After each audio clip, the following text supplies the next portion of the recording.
വിശുദ്ധ യോഹന്നാൻ എഴുതിയ സുവിശേഷം 19 അധ്യായം 25 മുതൽ 35 വരെയുള്ള വാക്യങ്ങൾ. യേശുവിൻ്റെ കുരിശിനരികെ അവൻ്റെ അമ്മയും അമ്മയുടെ സഹോദരിയും ക്ലോപ്പാസിൻ്റെ ഭാര്യ മറിയവും മഗ്ദലേന മറിയവും നിൽക്കുന്നുണ്ടായിരുന്നു. യേശു തൻ്റെ അമ്മയും താൻ സ്നേഹിച്ച ശിഷ്യനും അടുത്തു നിൽക്കുന്നത് കണ്ട് അമ്മയോട് പറഞ്ഞു, സ്ത്രീയെ, ഇതാ നിന്റെ മകൻ. അനന്തരം അവൻ ആ ശിഷ്യനോട് പറഞ്ഞു, ഇതാ നിന്റെ അമ്മ. അപ്പോൾ മുതൽ ആ ശിഷ്യൻ അവളെ സ്വന്തം ഭവനത്തിൽ സ്വീകരിച്ചു.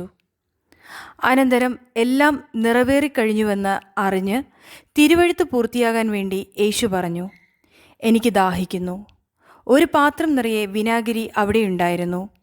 അവർ വിനാഗിരിയിൽ കുതിർത്ത ഒരു നീർപ്പഞ്ഞി ഹിസോപ്പ് ചെടിയുടെ തണ്ടിൽ വച്ച് അവൻ്റെ ചുണ്ടോടടുപ്പിച്ചു. യേശു വിനാഗിരി സ്വീകരിച്ചിട്ട് പറഞ്ഞു, എല്ലാം പൂർത്തിയായിരിക്കുന്നു. അവൻ തല ചായ്ച്ച് ആത്മാവിനെ സമർപ്പിച്ചു. അത് സാബത്തിനുള്ള ഒരുക്കത്തിൻ്റെ ദിവസമായിരുന്നു. ആ സാബത്ത് ഒരു വലിയ ദിവസമായിരുന്നു. സാബത്തിൽ ശരീരങ്ങൾ കുരിശിൽ കിടക്കാതിരിക്കാൻ വേണ്ടി അവരുടെ കാലുകൾ തകർക്കാനും അവരെ നീക്കം ചെയ്യാനും യഹൂദർ പിലാത്തോസിനോട് ആവശ്യപ്പെട്ടു. അതിനാൽ പടയാളികൾ വന്ന് അവനോടുകൂടെ ക്രൂശിക്കപ്പെട്ടിരുന്ന 2 പേരുടെയും കാലുകൾ തകർത്തു.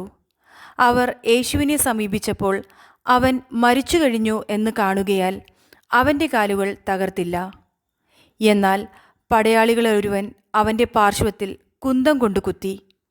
ഉടനെ അതിൽ നിന്ന് രക്തവും വെള്ളവും പുറപ്പെട്ടു.